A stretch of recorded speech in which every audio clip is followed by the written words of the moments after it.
નમસ્કાર વિદ્યાર્થી મિત્રો, કેમ છો? મજામાં ને? હું છું તરુણ કુમાર અને આપનું હાર્દિક સ્વાગત છે આપણી યુટ્યુબ ચેનલ સાયન્સ ટી ગુજરાતીમાં. દોસ્તો, અત્યારે આપણે ધોરણ 9ની જે વાર્ષિક પરીક્ષા છે આવવાની છે, એના માટે રિવિઝનના વિડીયો જોઈ રહ્યા છે. આજના વન શોટ રિવિઝનના વિડીયોમાં આપણે ધોરણ 9 વિજ્ઞાનનું જે લાસ્ટ પ્રકરણ છે, પ્રકરણ 12 અન્ન સ્ત્રોતોમાં સુધારણા, એનું રિવિઝન કરવાના છે. તો ચાલો સમયનો બગાડ કર્યા વિના શરૂ કરીએ આજનો વિડીયો.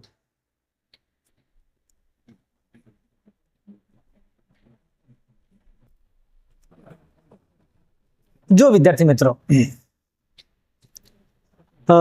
અન્ન સ્ત્રોતોમાં સુધારણા એટલે આપણે પૃથ્વી ઉપર રહીએ છીએ. પૃથ્વી ઉપર જીવવા માટે આપણે ખોરાકની જરૂર હોય છે, અને એમાં પણ આપણે ભારત દેશની અંદર રહીએ છીએ. અને ભારત દેશની અંદર પ્રોબ્લેમ એ છે કે દિવસે ને દિવસે વસ્તી વધતી જાય છે. બરાબર, દુનિયાના સૌથી વધારે વસ્તીવાળા દેશની અંદર ભારતનો સમાવેશ થાય છે. આપણે વસ્તીની દ્રષ્ટિએ ચીનને પણ પાછળ છોડી દીધું છે. વિશ્વમાં સૌથી વધારે વસ્તીવાળો દેશ ભારત થઈ ચૂક્યો છે. હવે વિચારો કે વસ્તી વધતી જાય છે, તો વસ્તી વધે તો અમને ખાવા માટે ખોરાકની પણ જરૂર પડે. એટલે સૌથી મોટો પડકાર એ છે કે આટલી મોટી વસ્તી છે, એને પૂરતો ખોરાક કેવી રીતે આપવો, એટલે ખોરાક માટેની સ્પર્ધાને કેવી રીતે ઓછી કરવી, સસ્તું અનાજ, સસ્તો ખોરાક કેવી રીતે આપવો, એ મોટો પડકાર છે આટલી મોટી વસ્તી માટે. એટલે ભારતની વસ્તી લગભગ 1 અબજથી પણ વધારે છે, અને ઉત્પાદન એનું વધારવું ખૂબ જ જરૂરી છે. જો આપણે ઉત્પાદન વધારીએ તો આ બધા જ જે વસ્તી વધી છે બધાને જરૂરી ખોરાક મળી રહેશે. કારણ કે જીવવા માટે સૌથી પહેલી વસ્તુ છે પાણી, ઓક્સિજન, અને પછી આવે ખોરાક. ખોરાક વગર માણસ ના જીવી શકે. એટલા માટે સરકાર ઘણા બધા આના પર પાછળ વિચાર કરી રહી છે. બરાબર, આપણે પણ એના માટે પ્રયત્નો કરવા જોઈએ. શું છે કે ભારત દેશની અંદર જે ખેતી લાયક જમીન છે એ મર્યાદિત છે. બરાબર, મોટા ભાગે જે ખેડૂતો ખેતી કરી રહ્યા છે, બરાબર, પહેલા તો કેવું હતું કે ભાઈ ટેકનોલોજીનો ઉપયોગ નતા કરી શકતા, એટલે ઓછી જમીનની અંદર ઉત્પાદન ઓછું થતું હતું. બરાબર, પણ હવે ટેકનોલોજી પણ ધીમે ધીમે આવી ગઈ છે. બરાબર, જેમ કે પહેલા બળદગાડા વડે ખેતી થતી હતી, હવે થાય છે ટ્રેક્ટર વડે. બરાબર, એટલે દિવસે ને દિવસે ટેકનોલોજીનો વિકાસ થતો જાય છે, એટલે એનો ઉપયોગથી આપણે ઉત્પાદન વધારી શકીએ છીએ. પરંતુ હવે થાય છે કેવું કે ભારત દેશની અંદર ખેતી લાયક જમીન ખૂબ જ ઓછી છે. બરાબર, એટલે હવે જે પ્રાચીન પદ્ધતિઓ વડે આપણે જે ખેતી કરતા હતા એ ના ચાલે. એના માટે હવે ટેકનોલોજી વાળી આધુનિક ખેતી તરફ વળવું પડે. આધુનિક ખેતીથી શું થશે કે આપણે ઓછી જમીનમાં પણ વધારે ઉત્પાદન લઈ શકીશું, એટલે વધારે પાક લઈ શકીશું. તો આ બધી જે વસ્તી વધી જાય છે એને આપણે પહોંચાડી શકીએ ખોરાક. બરાબર, તો પહેલા પણ એના માટે ઘણા પ્રયત્નો થયા છે. તમે સાંભળ્યું હોય તો ઇન્દિરા ગાંધીની સરકાર હતી એ વખતે હરિયાળી ક્રાંતિ, શ્વેત ક્રાંતિ રાજીવ ગાંધી વખતે. બરાબર, રાજીવ ગાંધી, ઇન્દિરા ગાંધીની જે સરકાર હતી એ વખતે આ બે ક્રાંતિઓ બહુ જ ફેમસ હતી કે હરિયાળી ક્રાંતિ થઈ હતી. એટલે પાક ઉત્પાદન વધારવા માટે એકદમ રિફોર્મ્સ લાવવામાં આવ્યા હતા, અને કેવી રીતે ખોરાકનું ઉત્પાદન વધારવા માટે એના માટે પ્રયત્નો કરવામાં આવ્યા હતા. ત્યાર પછી શ્વેત ક્રાંતિ આવી હતી. એની અંદર દૂધનું ઉત્પાદન, કે ભાઈ આપણે ગ્રામ્ય લેવલે કેવી રીતે દૂધનું ઉત્પાદન વધારી શકીએ, એના માટે પ્રયત્નો કરવામાં આવ્યા હતા. બરાબર, એટલે આવા પ્રયત્નો થતા રહે છે, પણ તેમ છતાં એ પ્રયત્નો પૂરતા હોતા નથી, કારણ કે વસ્તી દિવસે ને દિવસે વધતી જાય છે. અને પર્યાવરણ સંતુલન જાળવવું પણ એના માટે આવશ્યક છે. આપણે આધુનિકતા તરફ વળીએ છીએ, પણ એવી આધુનિકતા તરફ ના વળાય કે ભાઈ પર્યાવરણને નુકસાન થાય. બરાબર, ટેકનોલોજી વિકાસ તો થાય છે, આધુનિકતા વધે છે, વિજ્ઞાન આગળ વધ્યું છે, એટલે પણ એનાથી પ્રદૂષણ પણ વધ્યું છે. એટલે એ પણ આપણે સમજવું પડે. બરાબર, તો પહેલી વસ્તુ તો કે આની અંદર આપણે શું પ્રયત્નો કરી શકીએ, તો એના માટે આ પ્રકરણ તમે ભણશો એટલે તમને ખ્યાલ આવી શકે કે આપણે પાકની જાતમાં સુધારણા કરવી પડે, જુદા જુદા પાકોની રીતો જે છે એ જુદી રીતે લેવી પડે. બરાબર, તો એ બધું છે જ. હવે જે પહેલો ટોપિક છે એની અંદરથી તમારે એક પ્રશ્ન ઘણી વખત પૂછાઈ જાય છે, એના ઉપર આવીએ. એ છે, લખી કાઢજો તમે, ખરીફ પાક અને રવિ પાકનો તફાવત. બરાબર, પહેલું આ ઇમ્પોર્ટન્ટ ટોપિક છે ધોરણ 9ની અંદર, જે ટોપિકની પ્રસ્તાવનાની અંદર આવી જાય છે કે પાક ઉત્પાદનમાં સુધારણા. એમાં તમારે થોડુંક ખરીફ પાક અને રવિ પાક વિશે જાણવું જરૂરી છે. તો યાદ રાખજો કે ખરીફ પાક ક્યારે લેવામાં આવે? તો મોટા ભાગે વર્ષા ઋતુની અંદર ખરીફ પાક લેવામાં આવે છે અને રવિ પાક શિયાળાની ઋતુમાં લેવામાં આવે છે. બરાબર. હવે મહિના માટે તો ઘણા લોકો એના મહિના પાછળ તો થોડુંક અસમંજસ હોય છે, પણ બુકની અંદર આપણે આપેલું છે એ પ્રમાણે જૂનથી તમારે શરૂ કરવાનું કે ભાઈ ખરીફ પાક છે એ જૂન મહિનાથી શરૂ થાય 4 મહિના સુધી. જૂન, જુલાઈ, ઓગસ્ટ, સપ્ટેમ્બર. જૂન, જુલાઈ, ઓગસ્ટ અને સપ્ટેમ્બર સુધી 4 મહિના સુધી ખરીફ પાક લેવામાં આવે છે. અને પછી સપ્ટેમ્બર, ઓક્ટોબર એમ કરો, ઓક્ટોબર સુધી કરી દો. જૂનથી ઓક્ટોબર સુધી ખરીફ પાક અને નવેમ્બરથી એપ્રિલ સુધી રવિ પાક લેવામાં આવે છે. બરાબર. આ ઉપરાંત એના ઉદાહરણ પર યાદ રાખજો. જેમ કે અહીંયા આવશે ચણા, વટાણા, રાઈ, અળસી, આ બધા રવિ પાક છે. બરાબર. પણ મકાઈ, બરાબર, એ ખરીફ પાક છે. તમે આના સિવાય પણ બીજા પણ લખી શકો, મકાઈ, અડદ. બરાબર. આ બધા ખરીફ પાક છે અને આ રવિ પાક છે. તો આ મેઇન તફાવત છે, એ તમે યાદ રાખજો, કારણ કે ધોરણ 9ની પરીક્ષામાં આ પૂછાઈ શકે છે. ખરીફ પાક અને રવિ પાકનો તફાવત.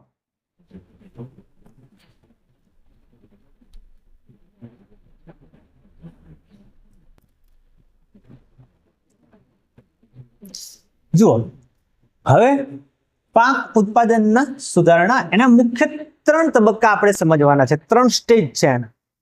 તો જો પહેલું છે પાકની જાતમાં સુધારણા, બીજું છે પાક ઉત્પાદન પ્રબંધન અને ત્રીજું છે પાક સુરક્ષા પ્રબંધન. એ 3 વિશે આપણે માહિતી લઈશું. 3 તબક્કા મેઇન યાદ રાખજો પહેલા તો. ઓકે, ચલો. એમાં સૌથી પહેલો તબક્કો છે તબક્કો 1, પાકની જાતમાં સુધારણા. પાક છે એની જાત, એના ડીએનએ ની અંદર કંઈ ચેન્જ કરી રહી. તો મિત્રો, એના માટે પહેલા તો એ સમજો કે આપણે ઉત્પાદન વધારવા તરફ જઈ રહ્યા છીએ. બરાબર. ઉત્પાદન વધારવું પડે કારણ કે વસ્તી વધતી જાય.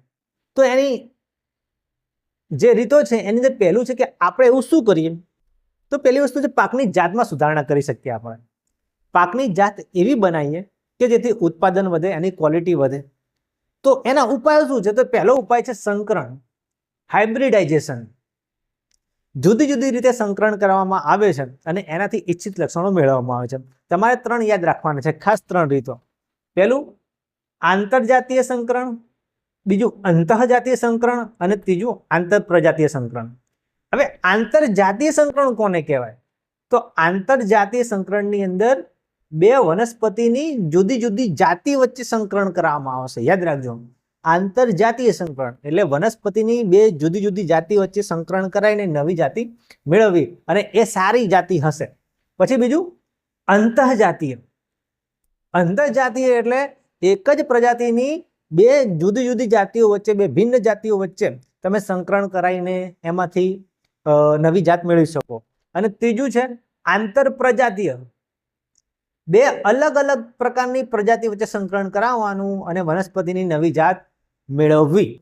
તો આ રીતે જુદી જુદી જાતિઓ, પ્રજાતિઓ વચ્ચે સંકરણ કરાવીને, બરાબર, કે પ્રજનન કરાવીને નવી જાત મેળવવામાં આવે કે જેની અંદર સારા એવા લક્ષણો હોય. આ ઉપરાંત બીજું છે જનીનિક રૂપાંતરિત પાક, જીનેટિકલી મોડિફાઈડ ક્રોપ્સ, જેને જીએમ ક્રોપ્સ પણ કહેવામાં આવે છે. એમાં શું કરવામાં આવે? તો એમાં જે ઈચ્છિત લક્ષણો હોય એવા જનીનો એની અંદર ઉમેરવામાં આવે છે. સમજો કે ભાઈ કે કોઈ વનસ્પતિ હોય, એ વનસ્પતિનું પોતાનું ડીએનએ હોય, બરાબર, એનાથી એ વનસ્પતિની અંદર લક્ષણો આવે. હવે વૈજ્ઞાનિકો શું કરે કે ભાઈ એના ડીએનએ ની અંદર કોઈ ફેરફાર કરે કે એની અંદર નવું કોઈ ડીએનએ ઉમેરે, એની અંદર નવા જનીનો ઉમેરે જેવા એના લક્ષણો જોઈતા હોય. કોઈ વનસ્પતિના ફળના કલરની અંદર ચેન્જ કરવો હોય, એ ફળની સાઇઝ મોટી કરવી હોય, બરાબર, નાની કરવી હોય, એમાં જેવા પણ લક્ષણો લાવવા હોય, ઈચ્છિત લક્ષણો, જેવા ઈચ્છિત લક્ષણો લાવવા હોય એવા લક્ષણો એની અંદર લાવવા માટે એની અંદર બહારથી લેબોરેટરીની અંદર ડીએનએ કે જનીનો બનાવીને એની અંદર ટ્રાન્સફર કરવામાં આવે છે. બરાબર. તો હવે જે પ્લાન્ટ બનશે, જે ક્રોપ્સ બનશે, જે પાક મળશે, એને જીનેટિકલી મોડિફાઈડ ક્રોપ્સ કહેવામાં આવશે. બરાબર. જેમ કે વચ્ચે એક વિડીયો આવ્યો હતો, એની મેં વાત કરી હતી કે કેરી, હવે કેરીની સિઝન આવશે. ચાઇના વાળાએ કેવી કેરી બનાવી? ગોટલા વગરની કેરી. અંદર એવા જનીનો ઉમેરવાના કે એનું ગોટલું અંદર બને જ ના, ગોટલા વગરની કેરી બને. બરાબર. કેવી મજા આવે ખાવાની. કેરીનો ટેસ્ટ એનો એ જ, એનો કલર, એનો રંગ, એનો સુગંધ, એનું બધું એનું જ. પણ અંદર ગોટલું વચ્ચે નડતું હોય આપણને ખાતી વખતે, બરાબર, તો વચ્ચે ગોટલું જ કાઢી દેવામાં આવે. તો એવું લક્ષણ ડીએનએ વડે આ કેરીનો જે આંબો હોય એમાં આપણે પ્રયોગો દ્વારા, એટલે વૈજ્ઞાનિકો કરી શકે. બરાબર. જીનેટિકલી મોડિફાઈડ ક્રોપ્સ બનાવી શકે છે. જુઓ હવે ત્યારબાદ છે પાક સુધારણાના મુખ્ય લક્ષણો. પાકની અંદર કઈ રીતે સુધારણા કરવામાં આવે, એના લક્ષણો કેવા હોવા જોઈએ? તો તમે જુઓ, પહેલું, વધુ ઉત્પાદન. આપણે કોઈ પાક હોય એ પાકની અંદર આપણે એની જાતની અંદર સુધારણા કરીએ છીએ, તો એનું મુખ્ય લક્ષણ શું હોવું જોઈએ? કે તમે જે સુધારો કરો એના આધારે એનું ઉત્પાદન વધવું જોઈએ. ઉત્પાદન કેવું થવું જોઈએ? વધવું જોઈએ. તો એવું લક્ષણ એની અંદર લાવી શકાય, નહીં તો લાવવાનો કોઈ મતલબ છે નહીં. બીજું છે એની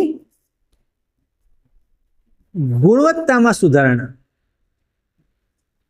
એ પણ એનું લક્ષણ જ છે, ગુણવત્તામાં સુધારણા. તમે જે પાકની જાતમાં સુધારણા કરો છો એના આધારે એની ક્વોલિટી, એની જે ક્વોલિટી છે એમાં સુધારો થવો જોઈએ. જેમ કે ઘઉંનું ઉત્પાદન કરો તો એની બેકિંગ ક્વોલિટી સારી હોવી જોઈએ. બરાબર. એવા ઘણા લક્ષણો છે. જુદા જુદા પાક હોય તો જુદા જુદા એની અંદર લક્ષણો હોય. જેમ કે તમે કોઈ કઠોળનું વાવેતર કરો તો એને પ્રોટીનની ગુણવત્તા વધવી જોઈએ. બરાબર. એ રીતે એની ગુણવત્તામાં સુધારો થાય તો એ પાક સુધારણા સારી કહેવાય. ત્રીજું છે જૈવિક અને અજૈવિક પ્રતિરોધકતા. આપણે એવી પ્રતિરોધકતા, એવી જાત વિકસાવવાની કે જે જૈવિક પરિબળો સામે પ્રતિરોધક હોય. જૈવિક પરિબળો એટલે કેવા? તો જૈવિક પરિબળોની અંદર આવે બેક્ટેરિયા, વાયરસ, બીજા પશુ પંખીઓ કે જે જૈવિક રીતે પાકને નુકસાન પહોંચાડતા હોય. આપણે એવી જાત બનાવવાની કે જે જૈવિક પરિબળો હોય, બેક્ટેરિયા, વાયરસ કે બીજા રોગો હોય, એની સામે ટકી શકે, કુદરતી રીતે ટકી શકે, એવી પાક આપણે વિકસાવવી પડે. બીજું અજૈવિક પ્રતિરોધ, એટલે કાં તો તાપમાન બદલાય, વધારે ગરમી પડે, વધારે ઠંડી પડે, બરાબર, અથવા વરસાદી વાતાવરણ હોય, માવઠું હોય, તો એવી જૈવિક અજૈવિક પરિબળો હોય જે આપણા પાકને નુકસાન પહોંચાડતા હોય, એની સામે આપણો પાક ટકી રહેવો જોઈએ. બરાબર. એટલે ગરમી હોય, ઠંડી હોય, તાપમાન હોય, વર્ષા ઋતુ હોય, બરાબર, એવા અજૈવિક પરિબળો હોય જે આપણા પાકને નુકસાન પહોંચાડતા હોય. અમુક વખત જેમ કે માવઠું થતું હોય તો પછી એવી સિઝનની અંદર બધા ખેડૂતોને નુકસાન થતું હોય, તો આપણે એવી જાત બનાવીએ કે જે રોગો સામે પણ રક્ષણ પામતી હોય અને જે અજૈવિક પરિબળો હોય, બરાબર, તો એની સામે પણ એ જીવતી રહેવી જોઈએ, પાકને નુકસાન થવું જોઈએ નહીં. ઓકે. જુઓ ત્યારબાદ છે ચોથું, પરિપક્વન સમયમાં પરિવર્તન અથવા સુધારણા. જો કોઈ પણ પાક હોય એની અમુક ટાઈમિંગ હોય કે ભાઈ આટલા ટાઈમની અંદર એ પાક પાકી જશે અને તમે ખેડૂત હો તો તમને પૈસા મળી જશે. અમુક 3 મહિને પાકી જાય, 4 મહિને, ટૂંકમાં કોઈ પાકનો સમયગાળો હોય. અમુક 3 મહિને પાકી જતા હોય, 4 મહિને પાકી જતા હોય, 6 મહિને પાકી જતા હોય, બરાબર. એટલે પાક તૈયાર થઈ જતો હોય છે અમુક સમયગાળાની અંદર. એને કહેવાય પરિપક્વન સમય. હવે અહીંયા શું વાત છે, આપણે કે પાકની સુધારણા કરીએ છીએ આપણે, તો નવું પાક એવો લાવીશું, નવી એવી જાત એવી લાવીશું કે જેનો પરિપક્વન સમય ઓછો હોય. ધારો કે કોઈ એક પાકની જાત જે 4 મહિનાની અંદર એ બધું કમ્પ્લીટ પરિપક્વ થઈને આપણે પૈસા આપી દે, પણ નવી જાત એવી બનાવી કે 3 મહિનામાં રિઝલ્ટ આપી દે. કોઈ પાક 6 મહિનામાં પાકતો હોય એ 4 મહિનામાં આપી દે, બરાબર. એટલે પરિપક્વન સમય ઓછો થાય, ફટાફટ પાક ઉગી જાય, એની કટિંગ થઈ જાય, બજારમાં વેચાઈ જાય. એટલે ટાઈમિંગ બહુ અગત્યનું છે. એટલે પરિપક્વન સમય ઘટે ને તો ખેડૂતોને ફાયદો થાય. એટલે એવી જાત વિકસાવવાની. પછી 5મું છે વ્યાપક અનુકૂળતા. એવી જાત બનાવવાની કે જે વ્યાપક અનુકૂળતા ધરાવતી હોય, બરાબર. હવે આપણે જોઈએ છે કે ભારત દેશ જ છે. ભારત દેશની અંદર તમે તો જુદી જુદા એરિયામાં જો તો જમીન જુદા જુદા પ્રકારની હોય, જમીન જુદા જુદા પ્રકારની હોય, આબોહવા જુદા જુદા પ્રકારની હોય, પાણી જુદા જુદા પ્રકારનું હોય, મતલબ કે કોઈ જગ્યાએ ખારું પાણી હોય, કોઈ જગ્યાએ ક્ષારવાળું પાણી હોય, કોઈ જગ્યાએ મીઠું પાણી હોય. એટલે હવે કોઈ એવો પાક હોય કે જે આ જગ્યાએ થતું હોય, કોઈ એરિયામાં થતું હોય તો બીજા એરિયામાં ના થાય, બરાબર. કોઈ જગ્યાએ પાણી એને અનુકૂળ આવે, કોઈ વખત જમીન અનુકૂળ આવે, કોઈ વખત આબોહવા અનુકૂળ આવે તો થાય, નહીં તો ના થાય. પણ આપણે પાકની એવી જાત બનાવીએ જે વ્યાપક અનુકૂળતા ધરાવતી હોય, એટલે જુદા જુદા એરિયામાં થઈ શકે, બરાબર. જુદા જુદા એરિયામાં થઈ શકે, જુદી જુદી જમીનમાં થઈ શકે, જુદી જુદી આબોહવામાં થઈ શકે, બરાબર. એટલે જુદા જુદા ખેડૂતોને લાભ થાય.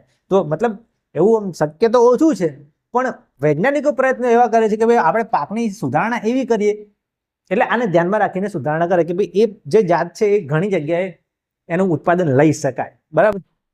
અને છેલ્લું છઠ્ઠું છે ઇચ્છિત કૃષિકીય લાક્ષણિકતાઓ. એટલે ખેડૂતોને અમુક પાક લેતા હોય તો એમને આશા હોય કે આપણો પાક આવો હોવો જોઈએ, એની અંદર આવા લક્ષણો હોવા જોઈએ. જેમ કે ઘણા ખેડૂતો શું કરતા હોય, ઘાસચારો. તમે કહેશો સાહેબ ઘાસચારો તો કોણ ઉગાડે? ઘાસચારો કોના માટે? પ્રાણીઓ માટે. જેમ કે અમુક ખેતરોની અંદર અમુક જગ્યાએ આપણે પશુપાલન સાથે કરતા જ હોય છે ખેડૂતો, એટલે ગાયને ભેંસને ખાવા માટે ઘાસચારો ઉગાડતા હોય. તો ઘાસના લક્ષણો કેવા હોય કે ભાઈ ઘાસ લાંબુ હોય, બરાબર. એ ઘાસ કેવું ઉગવું જોઈએ તો એ લાંબુ હોય, એની શાખાઓ વધારે હોય, બરાબર, ડાળીઓ વધારે હોય. એવું ઘાસ હોય તો ખેડૂતોને મજા આવે કે ના ભાઈ આવું ઘાસ હોય તો જે પશુઓને નાખશો તો સારું રહેશે એમ. હવે નાનું નાનું દાંડીઓ થાય, શાખાઓ ના થાય, ઓછું ઉત્પાદન થાય, એના મજા આવે, બરાબર. આ ઉપરાંત બીજું કોઈ લક્ષણ આપણે લઈએ, જેમ કે ઘાસચારાની ઘાસ લાંબુ હોવું જોઈએ, આ હોવું જોઈએ. પછી કોઈ એવો પાક લે, જેમ કે અનાજના તમે લો પાક, અનાજ વાવો તો એ વામન હોવું જોઈએ. વામન મીન્સ કે એનો છોડ નાનો હોવો જોઈએ, બરાબર.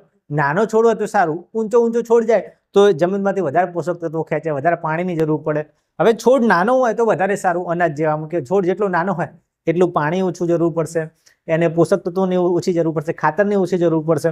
છોડ નાનો હોય પણ પાક એટલો ને એટલો મળવો જોઈએ. હો, તો આવા લક્ષણોના ધ્યાનમાં રાખીને પાકની સુધારણા કરવામાં આવે છે.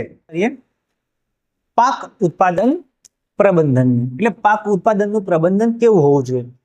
મતલબ કે આપણે કોઈ પાક લઈએ, બરાબર, એની અંદર એને શું શું જરૂર છે, એ કેવી રીતે આપણે એને ઉપલબ્ધ કરાવીશું, બરાબર, તો પાક ઉત્પાદનનું પ્રબંધન થશે. એટલે ઉત્પાદન વખતે તો એની અંદર આપણે જરૂર પડે પહેલી પોષક તત્વ પ્રબંધન. એટલે આપણે પ્રબંધન કરવાનું છે, આપણે એને પૂરું પાડવાનું છે. શું પૂરું પાડવાનું છે? તો સૌથી પહેલા વાત કરીએ આપણે પોષક તત્વો પૂરા પાડવાના છે. શું પૂરું પાડવાનું છે? પોષક તત્વો. તો યાદ રાખજો કે મોટાભાગે જે પાક હોય એને 16 પોષક તત્વોની આવશ્યકતા હોય છે. 16 પોષક તત્વો. જેમ કે આપણે ખોરાક ખાઈએ છીએ તો આપણે પ્રોટીન, કાર્બોદિત, ચરબી, વિટામિન બધાની જરૂર પડશે. એમ વનસ્પતિને પણ 16 જેટલા પોષક તત્વોની જરૂર હોય છે. પાણીની તો જરૂર હોય જ છે, પણ 16 પોષક તત્વોની ખાસ જરૂર હોય છે. તો જુઓ, એ વનસ્પતિ જુદી જુદી જગ્યાથી આ પોષક તત્વો મેળવે છે. તો પહેલું છે હવા. એક છે હવા.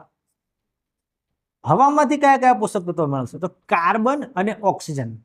એ કાર્બન ડાયોક્સાઇડ અને ઓક્સિજન એ હવામાંથી આપલે કરે છે. એટલે પહેલી વસ્તુ યાદ રાખજો, આ જરૂરી છે, કાર્બન અને ઓક્સિજન.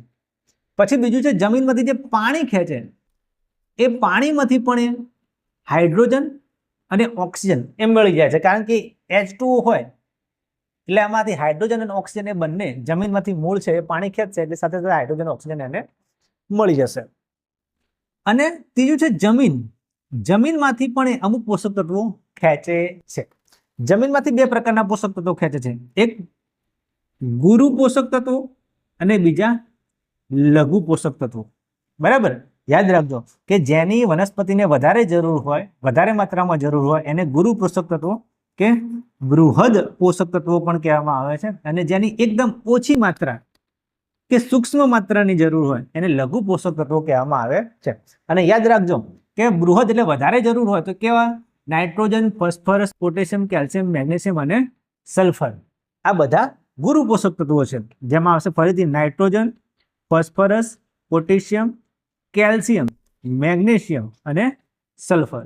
જ્યારે લઘુ પોષક તત્વોની અંદર આવશે લોખંડ એટલે કે Fe, મેંગેનીઝ એટલે Mn, બોરોન, ઝીંક, કોપર, મોલિબ્ડેનમ એટલે MO અને ક્લોરિન Cl. આ લઘુ પોષક તત્વો છે, એની ઓછી માત્રા વનસ્પતિને જરૂરી હોય છે. હવે યાદ રાખજો, આટલા તો જરૂરી છે જ. અહીંયા તમારા માટે શું જરૂરી છે? તમારા માટે લઘુ પોષક તત્વો અને ગુરુ પોષક તત્વોનો તફાવત પૂછાઈ શકે છે, તો એ તૈયાર કરી દેજો.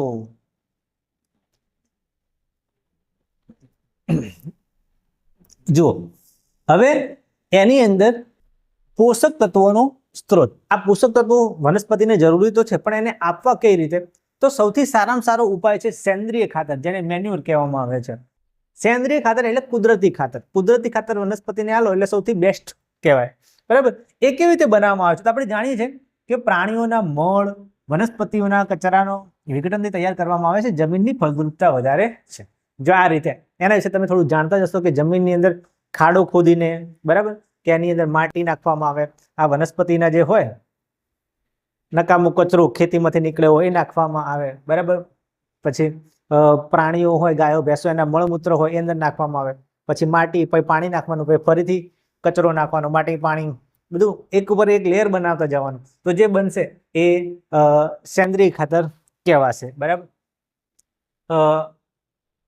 આ ઉપરાંત જો એની અંદર આપણે અળસિયા ઉમેરી દઈએ, આ જ ખાતરની અંદર અળસિયા ઉમેરી દઈએ, તો એ વધારે એને ફળદ્રુપ બનાવશે. એને કહેવામાં આવે છે વર્મી કમ્પોસ્ટ ખાતર. બરાબર? એ વર્મી કમ્પોસ્ટ ખાતર છે, એની અંદર સેમ જ હોય છે બધું, કે એમાં આ જ પ્રકારે લીલું જૈવિક ખાતર બનાવવામાં આવે છે, પણ જો અળસિયા હોય એની અંદર ઉમેરી દેવામાં આવે તો એને વધારે ફળદ્રુપ, સારું ખાતર બનાવશે, જે જમીનને વધારે ફળદ્રુપ બનાવશે. તેને વર્મી કમ્પોસ્ટ ખાતર કહેવાશે. અળસિયું ના નાખેલું હોય તો કમ્પોસ્ટ ખાતર કહેવાશે. ઓકે. જો આ ઉપરાંત પોષક તત્વો આપવાનો એક રાસાયણિક સ્ત્રોત પણ છે, રાસાયણિક ખાતરો. કુદરતી ખાતરો તો બેસ્ટ છે જ, પણ ઘણા ખેડૂતો રાસાયણિક ખાતરો વાપરતા હોય. તો રાસાયણિક ખાતરો કેમ વાપરવામાં આવે? તો એના પણ અમુક ફાયદા છે, ગેરફાયદા છે. તો જુઓ, વ્યાવસાયિક સ્વરૂપમાં તૈયાર કરેલ પોષક તત્વ, પોષક દ્રવ્ય એટલે રાસાયણિક ખાતર, એટલે લેબોરેટરી અંદર તૈયાર કરવામાં આવેલું છે. અને સ્પેશિયલ આના માટે જ કે ચલો ભાઈ, નાઇટ્રોજનની જરૂર છે વનસ્પતિને, તો નાઇટ્રોજન વાળું ખાતર આપવાનું. ફોસ્ફરસની જરૂર છે તો ફોસ્ફરસ વાળું આપવાનું. બરાબર? એટલે વ્યવસાયિક રીતે એને તૈયાર કરવામાં આવેલું હોય છે. મોટાભાગે એ નાઇટ્રોજન, ફોસ્ફરસ અને પોટેશિયમ પૂરા પાડે છે. બરાબર? વનસ્પતિને નાઇટ્રોજન, ફોસ્ફરસ અને પોટેશિયમની જરૂર હોય તો આ રાસાયણિક ખાતરો વાપરી શકાય. બરાબર? હવે જુઓ કે સ્વસ્થ વનસ્પતિઓમાં અને વધુ ઉત્પાદન આપે છે, પરંતુ લાંબા ગાળે જમીનની ફળદ્રુપતા ઘટાડે છે અને જળ પ્રદૂષણ માટે જવાબદાર છે. આ ખાતરનો ફાયદો તો છે. શું ફાયદો છે? કે વનસ્પતિને જે પોષક તત્વોની જરૂર હોય એ જ એને આપવામાં આવે. પણ આમાં લોચો શું પડે કે મોટા ભાગે જે ખેડૂતો હોય છે, જે ગામડામાં રહેતા હોય છે, એમને ખ્યાલ નહીં હોતો કે ભાઈ મારું જે પાક છે એને નાઇટ્રોજનની જરૂર છે, ફોસ્ફરસની જરૂર છે કે પોટેશિયમની જરૂર છે. કયા ખાતરની જરૂર છે એ ખબર જ નથી. કારણ કે એમનું જે જમીન હોય એ જમીનનું સોઇલ ટેસ્ટિંગ નથી કરાતા લોકો. સોઇલ ટેસ્ટ કરાવવું પડે. સોઇલ ટેસ્ટ શું ખબર પડે કે ભાઈ જમીનની અંદર કયા પોષક તત્વોની જરૂર છે, એના આધારે ખાતર નાખવાનું હોય. પણ આ લોકો શું કરે? જમીનનું ટેસ્ટિંગ કરાવે નહીં, બસ જે રાસાયણિક ખાતર મળ્યું હોય નાખો આની અંદર. મોટાભાગે યુરિયાની જરૂર હોય કે ના હોય, નાખો તમે તમારી જમીનની અંદર. નાખ જ કરે દરેક પાક વખતે. યુરિયા જ નાખો, નાઇટ્રોજન જ આલાલ જ કરો, નાઇટ્રોજનની બહુ જરૂર છે એમ કરીને આલાલ કરે જાય. એટલે પછી બહુ લાંબા ગાળે એનું જે જમીન હોય એ બંજર બનતી જાય. બરાબર? એની ફળદ્રુપતા ઘટતી જાય. બરાબર? પછી એ વરસાદ આવે અને એ રાસાયણિક ખાતર વાળું પાણી નદીમાં જાય, તળાવમાં જાય, તો એ જળ પ્રદૂષણ કરે. બરાબર? આ ઉપરાંત એવું ખાતર વાળું જે રાસાયણિક ખાતર જે આપણા યુરિયા છે આપણા શરીરમાં જતું રહે તો એ આપણા માટે પણ હાનિકારક છે. એટલે એ પછી પેલું કહીએ છીએ ને, આપણે શું કહીએ છીએ, જૈવ વિશાલન. આ વસ્તુ તમારા ધોરણ 10 ની અંદર આવશે. બરાબર? જૈવ વિશાલન માટે પણ પછી એ જવાબદાર બની જાય છે. એટલે રાસાયણિક ખાતરનો ફાયદો તો છે થોડો ઘણો, પણ નુકસાન પણ છે. એટલે સાચવીને સમજદારીપૂર્વક વાપરવા જોઈએ. હવે મોસ્ટ ઇમ્પોર્ટન્ટ આ વસ્તુ કે તમારે પરીક્ષામાં શું પૂછાશે? તફાવત આપો કુદરતી ખાતર અને રાસાયણિક ખાતર, અથવા સેન્દ્રિય ખાતર અને રાસાયણિક ખાતર. તમે ધોરણ 6, 7, 8 માં પણ આવો તફાવત લખેલો હશે. 9મા ધોરણમાં પણ પૂછાય છે કે ભાઈ સેન્દ્રિય ખાતર કેવું હોય, રાસાયણિક ખાતર કેવું હોય, બરાબર. તો એની જૈવિક કચરો હોય, બરાબર, એની અસર ધીમી થાય, લાંબા ગાળે વધારે ફાયદો થાય, પર્યાવરણને અનુકૂળ છે, પ્રદૂષણ ઓછું કરે છે. રાસાયણિક ખાતરોની અંદર કેમિકલ નાખેલા રાસાયણિક દ્રવ્યો હોય એ એકદમ ઇન્સ્ટન્ટ ઝડપથી અસર કરે છે. એમાં જળ પ્રદૂષણનું જોખમ હોય છે અને ટૂંકા ગાળા માટે ફાયદા આપે છે અને થોડુંક પર્યાવરણ માટે નુકસાનકારક હોય છે. તો આ એના ફાયદા ગેરફાયદા છે રાસાયણિક ખાતરના. આપણે સમજીને ઉપયોગ કરવો જોઈએ, નહીં તો ભૂકામું લઈ જાય. ચલો, એની અંદર ટોપિક આવે છે નેક્સ્ટ, સિંચાઈની પદ્ધતિઓ, ઇરિગેશન મેથડ. આપણે પાક ઉત્પાદન વધારવું છે અને આપણે જૂની પદ્ધતિથી, હવે તો પાણી પણ તમે જુઓ છો કે ગામડે ગામડે પાણીના લેવલ પણ ઓછા જતા થાય છે. એટલા માટે પાણીનો સાવચેતીપૂર્વક ઉપયોગ કરવો જોઈએ. એના માટે જુદી જુદી સિંચાઈની પદ્ધતિઓ લાવવામાં આવેલી છે. એનો ઉપયોગ કરો ખેડૂત તરીકે તો વધારે સારું રહેશે. તો જુઓ, પહેલી પદ્ધતિ છે કુવાઓ દ્વારા. આ પ્રાચીન પદ્ધતિ છે પણ હજુ સુધી પણ વાપરી શકાય જો તમારા ગામની અંદર કુવા હોય તો. કુવાઓ તો ખોદેલા કુવા કે નળ કુવા, ટ્યુબવેલ વડે જમીનમાંથી પાણી કાઢવામાં આવે છે અને એ પાણી પછી કાઢીને ખેતરોમાં પોતું કરવામાં આવે છે. એટલે કુવાઓ વડે સિંચાઈ કરવામાં આવે છે. પછી બીજું છે નહેરો દ્વારા અને નદીના પાણીને ઉંચકવાની પ્રણાલી દ્વારા, વોટર રિવર લિફ્ટિંગ સિસ્ટમ દ્વારા. પહેલા વાત કરીએ નહેરોની. તો હવે ગુજરાતની અંદર તો ખાસ કરીને નર્મદા નદીનું જે પાણી છે આ નહેરો દ્વારા ગામડે ગામડે પહોંચાડવામાં આવ્યું છે. એટલે એ પાણીથી ખેતી થાય છે, એટલે નહેરો દ્વારા ખેતી કરી શકાય છે. બીજું, નદીના પાણીને ઉંચકવાની પ્રણાલી, એટલે નદીની અંદર પંપ લગાવીને પાણીને ખેંચીને પછી ખેતર ઊંચાઈ ઉપર હોય તો ત્યાં સુધી એને પાણી પહોંચાડવામાં આવે, એને રિવર લિફ્ટિંગ સિસ્ટમ કહેવાય. ત્રીજું છે ચેકડેમ અને તળાવો. આ પણ ઘણા ઉપયોગી છે સિંચાઈ માટે. ઘણી જગ્યાએ ચેકડેમ બનાવવામાં આવે છે, ડેમ બનાવવામાં આવે છે, તળાવો હોય છે, બરાબર. એ શું કરે તો ભૂગર્ભીય જમીનમાં જળમાં વધારો કરે છે અને વરસાદી પાણીનો સંગ્રહ કરે છે. એટલે વરસાદી પાણી આવે, વરસાદ આવે એટલે આ પાણી ચેક ડેમમાં સંગ્રહ થાય, તળાવમાં સંગ્રહ થાય. પછી એનાથી શું થાય કે ભાઈ પાણી જમીનની અંદર પણ જાય, તો જમીનની અંદર જે ભૂગર્ભીય જળ હોય એની અંદર વધારો કરે, બરાબર. એટલે પાણીના લેવલ ઊંચા આવે એટલે ફાયદો જ થાય ટૂંકમાં. અને પાણીનો સંગ્રહ કરવો હોય વરસાદી પાણીનો તો સંગ્રહ પણ થાય, બરાબર. તો આવી પદ્ધતિઓ છે.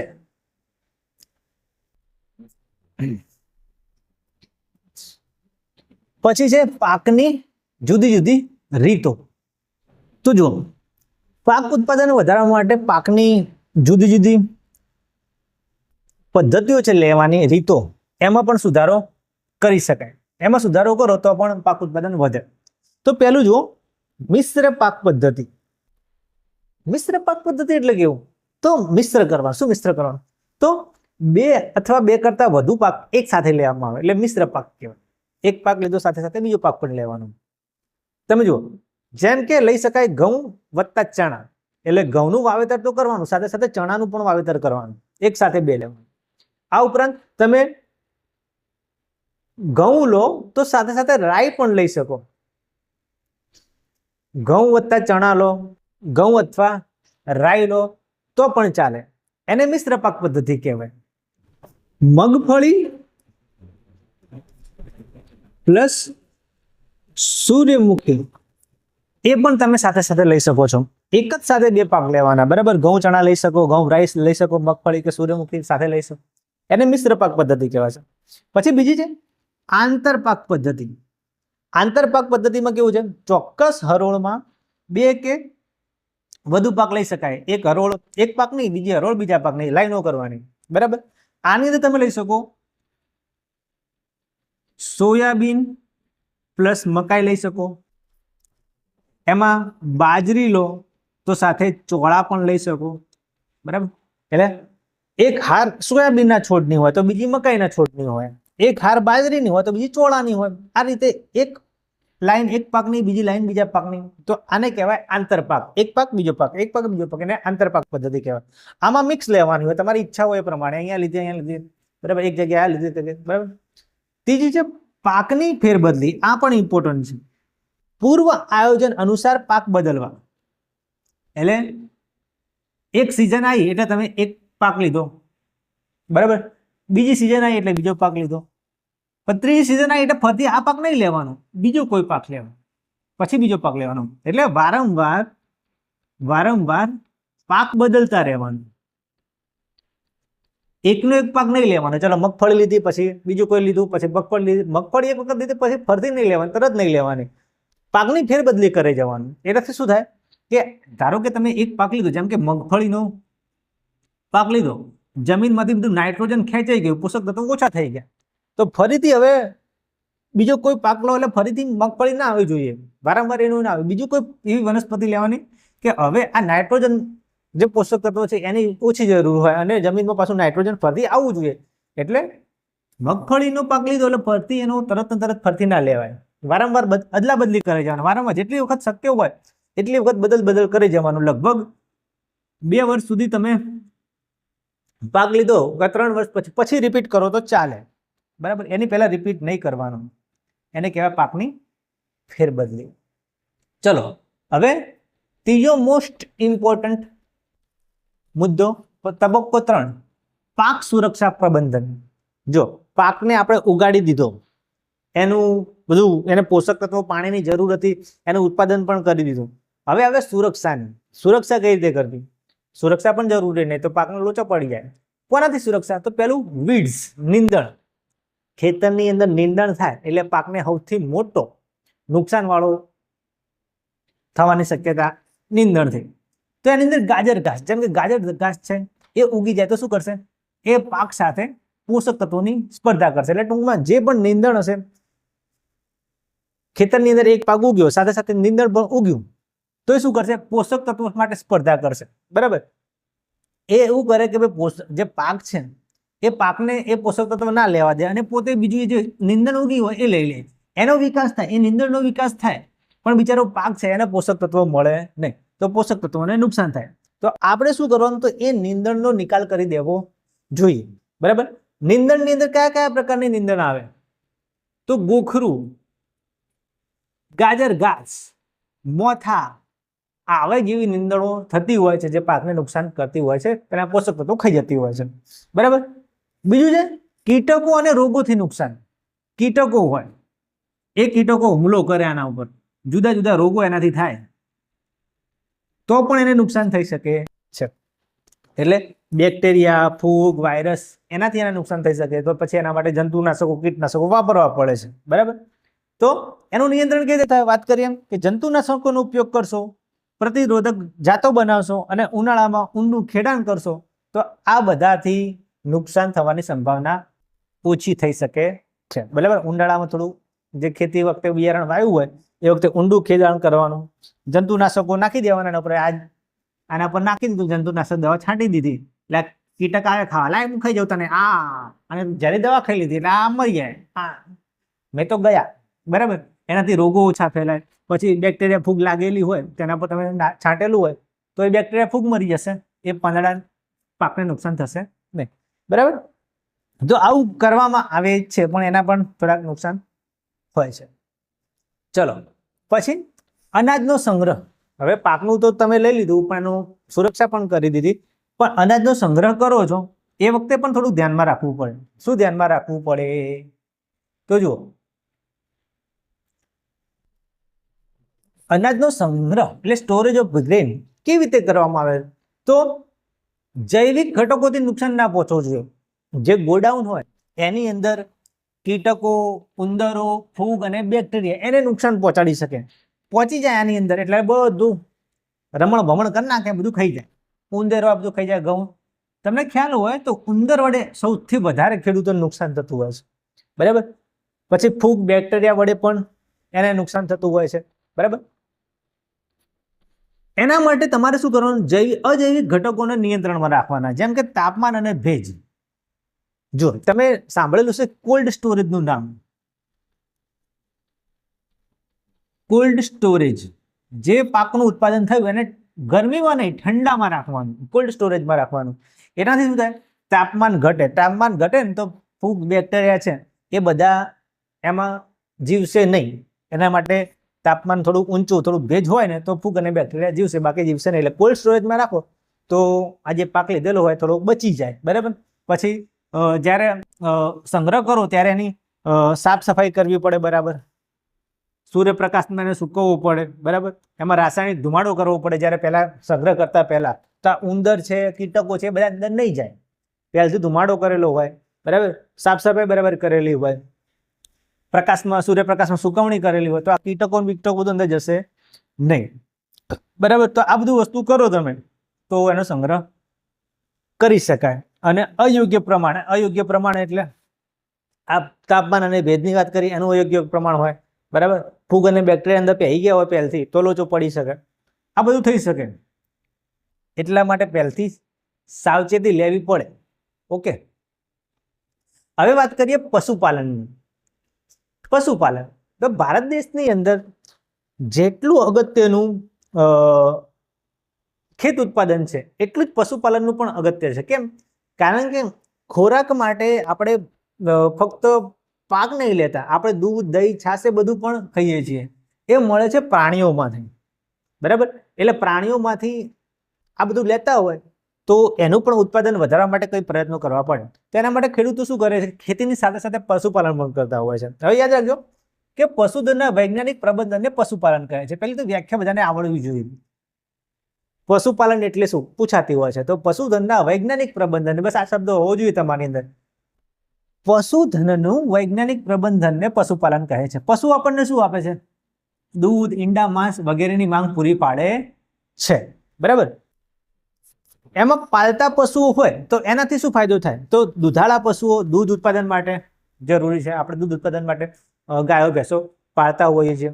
આ ઉપરાંત ભારવાહક પશુઓ જે ખેતીના કામમાં મદદ કરે છે, હળ ચલાવવામાં મદદ કરે છે. હવે તો ખાસ બળદનો ઉપયોગ નહીં થતો આની અંદર, પણ પહેલા ભારવાહક પશુઓ તરીકે થતો હતો.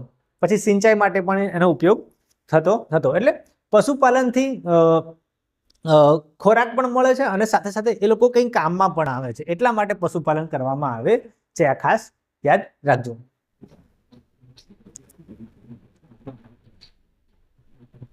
જો પ્રાણીઓમાંથી જે નિપજો મળે છે એની અંદર ખાસ કરીને આપણે વાત કરીએ તો ગાયના દૂધની અંદર ચરબી હોય, પ્રોટીન હોય. ઈંડાની અંદર ચરબી અને પ્રોટીન હોય છે, બરાબર. અમુક ટકાવારીમાં માંસમાંથી પણ એ મળી રહે છે, માછલીમાંથી પણ પ્રોટીન અને વસ્તુ મળી રહે છે, તમને બતાવેલું છે. મતલબ પ્રોટીન અને ચરબી માટે ખાસ કરીને આ જે ગાય છે, ઈંડા છે, માંસ છે, માછલી છે, આ બધાનો ઉપયોગ થતો હોય છે.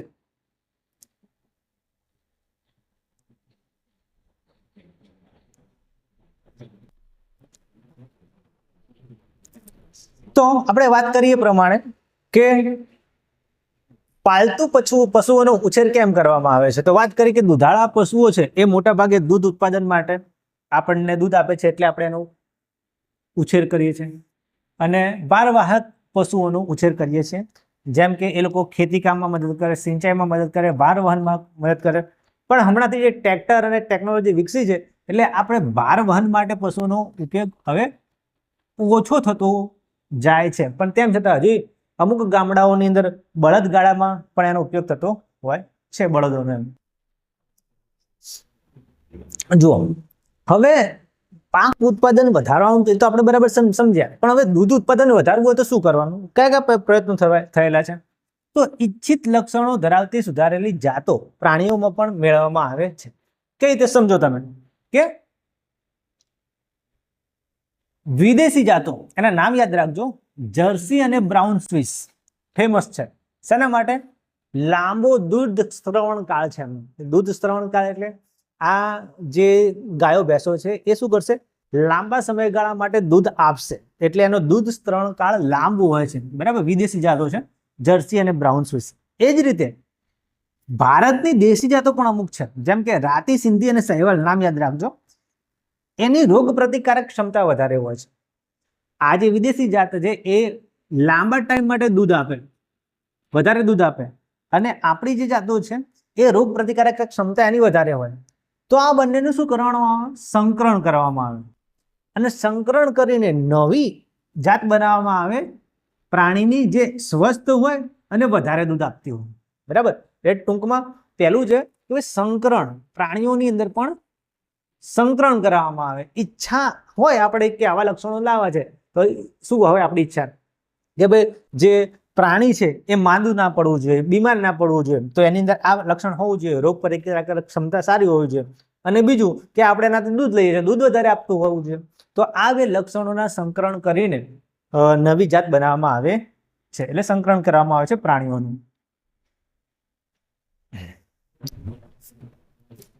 જુઓ, હવે આના સિવાય આહાર અને રોગ નિયંત્રણ પણ જરૂરી છે.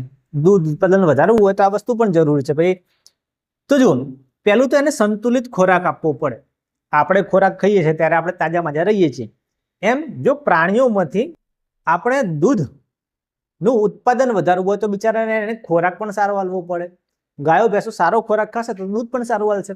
તો શું આપવાનું ખોરાકમાં? તો મોટો કે વૃક્ષ ચારો આલવાનો, સૂકો ચારો આલવાનો, બરાબર. આ ઉપરાંત એમાં પોષક તત્વો ધરાવતું ખાણ પણ આપવાનું. ખાણ એટલે દાણ, બરાબર. એટલે ખોરાક એનો સારો આપવો પડે, બરાબર.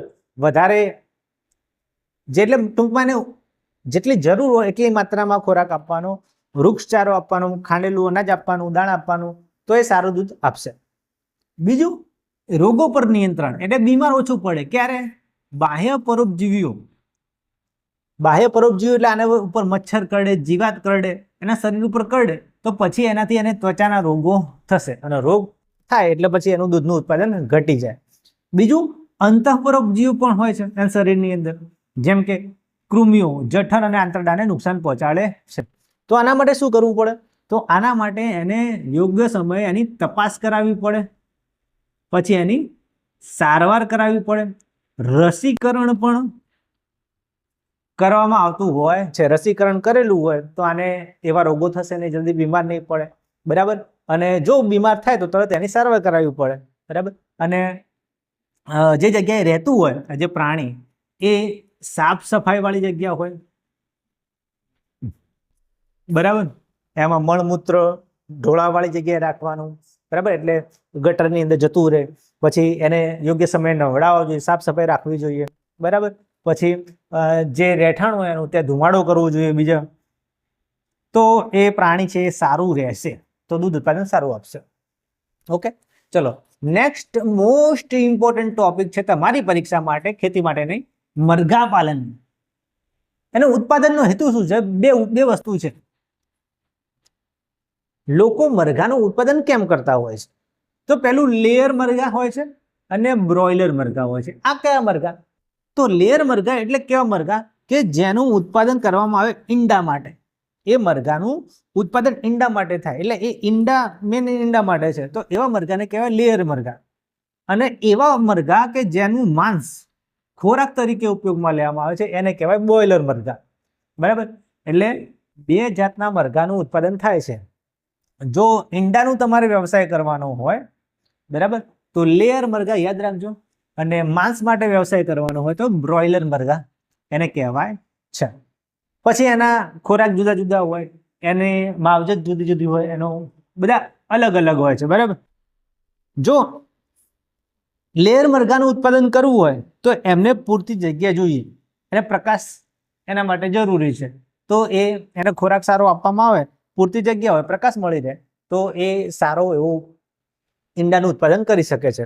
અને બોઇલર મરઘાનું ઉત્પાદન થતું હોય તો એમાં પ્રોટીન, ચરબી અને વિટામિન થી ભરપૂર એને ખોરાક આપવાનો, બરાબર.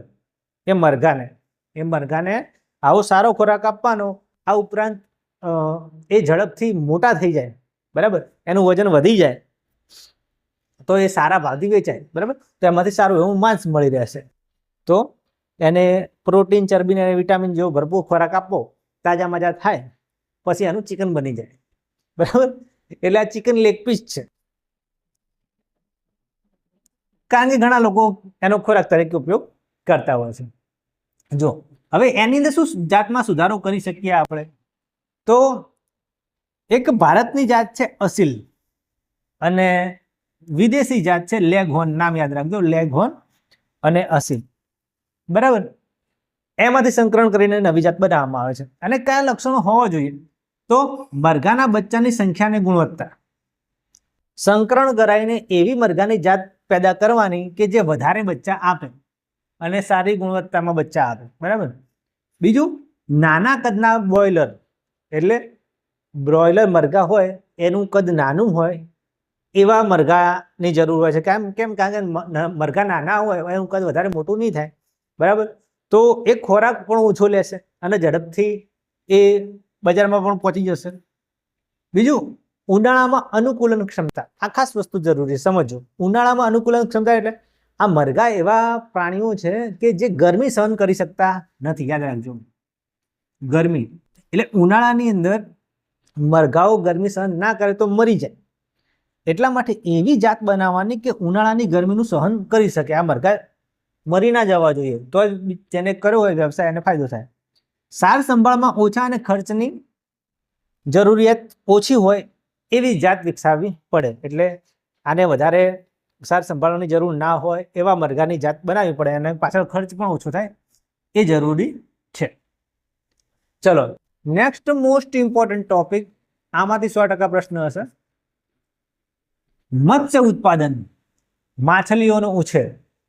તો ઘણા લોકો દરિયા કિનારે અથવા તો એટલે દરિયાની અંદર અથવા તો કોઈ સ્થળવાળી જગ્યાએ જમીન ઉપર પણ મત્સ્ય ઉત્પાદન કરતા હોય છે. તો જો પહેલું છે મત્સ્ય શિકાર, જે મોટા ભાગે દરિયાની અંદર થતો હોય છે, જેને તમે એમ કહી શકો દરિયાઈ મત્સ્ય ઉછેર. દરિયાઈ મત્સ્ય ઉછેર અથવા દરિયાઈ મત્સ્ય પાલન. જો આમાં કેવું હોય કે દરિયાઈ સ્ત્રોત એટલે પ્રાકૃતિક સ્ત્રોતની અંદર આનો ઉપયોગ કરવામાં આવે છે. એનો ખાસ કરીને કૃત્રિમ ઉપગ્રહ અને પરાગધ્વનિથી માછલાઓની શોધ કરવામાં આવે છે. એટલે દરિયાની અંદર મોટી સ્ટીમર કે બોટ લઈને જાય, બરાબર. નાની બોટ ને મોટી બોટ, એની અંદર અલ્ટ્રાસાઉન્ડ લગાવેલા હોય એટલે તરંગો મોકલશે આમ કે ભાઈ ક્યાં માછલીઓનું ઝુંડ વધારે, અથવા તો જ્યાં માછલીઓનું સપાટી પર વધારે હોય એ સેટેલાઇટ ઉપર જાય, નીચે સ્કેન કરે અને જુઓ કે ભાઈ આની અંદર આ એરિયામાં માછલીઓ વધારે છે, એ જગ્યાએ જઈને માછલીઓનો શિકાર કરવામાં આવે. આને કહેવાય દરિયાઈ મત્સ્ય ઉછેર અથવા દરિયાઈ મત્સ્ય પાલન. બીજું છે મત્સ્ય સંવર્ધન. આમાં શિકાર નહીં કરવાનો, આમાં માછલીઓનું એને ખવડાવી પીવડાવીને મોટા કરવાની માછલીઓ, પછી બજારમાં વેચી દેવાની. એમાં શું કરવામાં આવે? નદીની અંદર, તળાવની અંદર અંતઃસ્થલીય મત્સ્ય ઉછેર થાય. નદીની અંદર એનું માછલીઓનું બિયારણ આવે, નાના નાના એના ડીંભ આવે, નાખવામાં આવે, પછી એને ખોરાક આપવામાં આવે, તો તળાવ નદીની અંદર જાતે જ માછલીઓનો ઉછેર થાય, બરાબર, મીઠા પાણીની અંદર. તો એને અંતઃસ્થલીય મત્સ્ય ઉછેર કહેવામાં આવે છે. તો દરિયાની અંદર અને અંતઃસ્થલીય મત્સ્ય ઉછેર. હવે જુઓ, અંતઃસ્થલીય મત્સ્ય ઉછેરની અંદર પાછું મિશ્ર મત્સ્ય સંવર્ધન, એટલે એક સાથે ઘણી બધી માછલીઓનો ઉછેર કરી શકાય. આ ઇમ્પોર્ટન્ટ છે, યાદ રાખજો. કઈ રીતે કરવાનું? તો આહાર માટે પ્રતિસ્પર્ધા ના થાય એવી 5 થી 6 જાતિઓ એક સાથે એક તળાવની અંદર એનું સંવર્ધન કરવામાં આવે છે. ખોરાક માટે પ્રતિસ્પર્ધા એટલે કેવું? તમને ખબર જ હશે કે મોટી માછલી નાની માછલી નહીં ખાય. હવે માની લો કે અહીંયા મોટી માછલી હોય અને તમે સાથે સાથે નાની માછલીઓની આની અંદર સંવર્ધન કર્યું, તો ભાઈ મોટી માછલી નાની માછલીને ખાઈ જશે, તો ભાઈ તમે વેચશો શું? બરાબર. એટલે એવી માછલીઓ અંદર નાખવાની કે જે ખોરાક માટે પ્રતિસ્પર્ધા ના કરે, બરાબર, તો જ જીવી શકે, નહીં તો ના જીવી શકે. તો જુઓ, પાણીની સપાટી પર ખોરાક માટે કટલા અને સિલ્વર કાર્પ. સિલ્વર કાર્પ યાદ રાખજો, નામ યાદ રાખજો, સિલ્વર કાર્પ અને કટલા. જો આમાંથી તમારે એક પ્રશ્ન પૂછાશે કે કઈ માછલી ક્યાં તરે, ઉપર તરે, વચ્ચે તરે કે નીચે તરે, બરાબર, જીએમ. તો સિલ્વર કાર્પ અને કટલા જે માછલી છે એ પાણીની સપાટીની ઉપરનો ભાગ હોય ને ત્યાં એ રહે, મતલબ ત્યાં તરે, ત્યાં ખોરાક લે, નીચે ના જાય ખાસ. એટલે નીચેવાળી માછલીઓને ઉપરથી કોઈ ખતરો છે નહીં. તો યાદ રાખજો, સિલ્વર કાર્પ અને કટલા એ પાણીની સપાટી ઉપર તરે છે. પછી તળાવની વચ્ચે રોહુ નામની માછલીઓ છે. રોહુ એ તળાવની વચ્ચે તરતી હોય છે, બરાબર, એ ત્યાં ખોરાક લે છે. પછી તળાવના તળિયે મૃગલ અને કોમન કાર્પ, આ નામ યાદ રાખજો. મૃગલ અને કોમન કાર્પ જેવી માછલીઓ છે તળાવના તળિયે હોય છે, બરાબર. અને એક ગ્રાસ કાર્પ, એનું નામ જ ગ્રાસ કાર્પ છે, એ ખાલી ઘાસ ખાઈને જીવે છે, બરાબર. તો આવી માછલીઓ એક જ તળાવની અંદર રહી શકે છે. બધી માછલીઓ ખોરાક તરીકે ઉપયોગી છે, એટલે બજારમાં વેચી શકાય, બરાબર. તો આ નામ ખાસ યાદ રાખજો. નેક્સ્ટ છે, આ પણ મોસ્ટ ઇમ્પોર્ટન્ટ છે, યાદ રાખજો. તમને લાગશે કે સર બધા મોસ્ટ એમ્પી, તો મધમાખી ઉછેર, પછી મરઘા ઉછેર અને મત્સ્ય પાલન, એ 3માંથી એક તો તમારે પૂછાશે, બરાબર, એટલે મોસ્ટ ઇમ્પોર્ટન્ટ. તો જુઓ, મધમાખી ઉછેર, આની અંદર ખાસ તમારે પૂછાય છે મધમાખીના નામ, એ તમારે તૈયાર કરી દેવાના છે, ભૂલાય નહીં. તો જુઓ, ભારત દેશની અંદર મધમાખીની સ્થાનીય જાતો છે. પહેલા તો મધમાખી કેમ કરવામાં આવે, મત્સ્યપાલન મધમાખી ઉછેર કેમ કરવામાં આવે? તો બે એના ફાયદા છે. પહેલું તો મધ આપે. શું આપે? મધ આપે. અને બીજું એમાંથી મીણ પણ મળે છે. બરાબર, આવા બોક્સ જેવી રચના હોય, વચ્ચે વચ્ચે મીણ લગાવેલા હોય અને એમાંથી મધ પણ મળે છે. બરાબર, એટલે બે ફાયદા છે. આ પણ બીજી પણ આડ પેદાશો મળતી હોય છે, એના માટે મધમાખી ઉછેર કરવામાં આવે છે. તો ભારતની કઈ જાતો છે એ ખાસ તમે યાદ રાખજો. એપિસ સેરેના ઇન્ડિકા, એપિસ ડોર્સાટા અને એપિસ ફ્લોરી. આની કોઈ જરૂર નથી. એપિસ સેરેના ઇન્ડિકા, એપિસ ડોર્સાટા, એપિસ ફ્લોરી આ પર્વતીય મધમાખી પણ છે. બરાબર, તો આવી જાતો ભારતની છે. અને બીજી છે ઇટાલીની મધમાખી, એનું નામ છે એપિસ મેલિફેરા. આ નામ યાદ રાખજો. એપિસ મેલિફેરા એ ઇટાલીની મધમાખી છે. એ ખાસ ઉપયોગી છે. કેમ? કારણ કે એ મધ એકત્ર કરવાની ક્ષમતા ખૂબ જ વધારે હોય છે. એની વધારે મધ ભેગું કરે છે. એ ડંખ પણ ઓછા મારે. જો તમે એનું ઉત્પાદન મધમાખી ઉછેર માટે એ મધમાખી પસંદ કરી હોય તો ડંખ ખાવાની ક્ષમતા પણ આપણી હોવી જોઈએ, પણ આ ડંખ ઓછા મારે. મધપૂડામાં લાંબો સમય રહે છે અને સારું પ્રજનન કરે છે. આ મધમાખી એવી છે લાંબો ટાઈમ સુધી મધપૂડામાં રહે અને પ્રજનન પણ સારું કરે, એટલે બીજી મધમાખીઓ ઝડપથી પેદા થાય. બીજી મધમાખી ઝડપથી પેદા થાય તો એટલું વધારે મધ ભેગું થાય. તો આ મધમાખી ઉછેર થતો. હવે મધમાખી ઉછેરની અંદર જે મધ મળે એની ગુણવત્તાના નિર્ધારકો, એટલે જે મધ બને છે એ મધ કેવું હશે એની ક્વોલિટીનો આધાર હોય છે એને ચારણ ઉપર. ચરણ એટલે શું? ચરણ એટલે ખોરાક. યાદ રાખજો. કોનો ખોરાક? આપણો ના, મધમાખીનો. મધમાખી શું ખાય? તો મધમાખી છે એ ફૂલોનો રસ ચૂસે. તમને ખબર જ છે કે મધમાખી હોય એ શું કરે? ફૂલોનું જે રસ ચૂસે અને ફૂલોના રસમાંથી જે પછી મધ બનાવે છે. બરાબર, તો મધમાખીઓ માટે ઉપલબ્ધ ફૂલો કયા છે, એનો ટેસ્ટ કેવો છે, એની સુગંધ કેવી છે, એ ફૂલો ઉપર આધારિત છે. મધુરસ અને પરાગની પર્યાપ્ત માત્રા, એટલે આમાંથી એને પરાગરસ કેવી મળે છે, મધુરસ એટલે ફૂલોનો રસ કેવો મળે છે, એના આધારે એ મધની ક્વોલિટી નક્કી થાય છે. ફૂલોની જાતો મધના સ્વાદને નિર્ધારિત કરે છે અને મધનો ટેસ્ટ કેવો હશે એની પણ બધી જે ગુણવત્તા છે એ ફૂલો પર આધારિત હોય છે. કોઈ મધ તમે ટેસ્ટ કરો સારું લાગે, કોઈ એટલું સારું ના લાગે, ઓછું સારું લાગે, તો એનો આધાર છે કે મધમાખી જ્યાં ઉછેર કરવામાં આવે છે એની આજુબાજુના વિસ્તારમાં ફૂલો કેવા છે, એની ગુણવત્તા કેવી છે, એનો રસ કેવો છે, એના આધારે મધની ગુણવત્તા નક્કી થતી હોય છે. ઓકે, તો અહીંયા આપણે આ પ્રકરણની અંદર મત્સ્ય ઉત્પાદન પણ જોયું, મધમાખી ઉછેર પણ જોયું, બરાબર, પશુપાલન પણ જોયું અને મરઘા પાલન પણ જોયું. આ બધાની અંદર વસ્તુ મેઇન શું છે કે ભાઈ આપણે આનું જૈવિક ઉત્પાદન મહત્તમ કેવી રીતે બનાવી શકીએ? તો વાત કરી એ પ્રમાણે કે સંકરણ કરવામાં આવે, જુદી જુદી જાતો બનાવવામાં આવે, વનસ્પતિમાં બનાવવામાં આવે, એમ પ્રાણીઓની અંદર. પછી બીજું કે એ લોકોને રોગો ના થાય એટલા માટે એનું દવા બરાબર કરાવવી, રસીકરણ કરાવવું, તો આમાંથી ઉત્પાદન આપણને વધારે મળશે.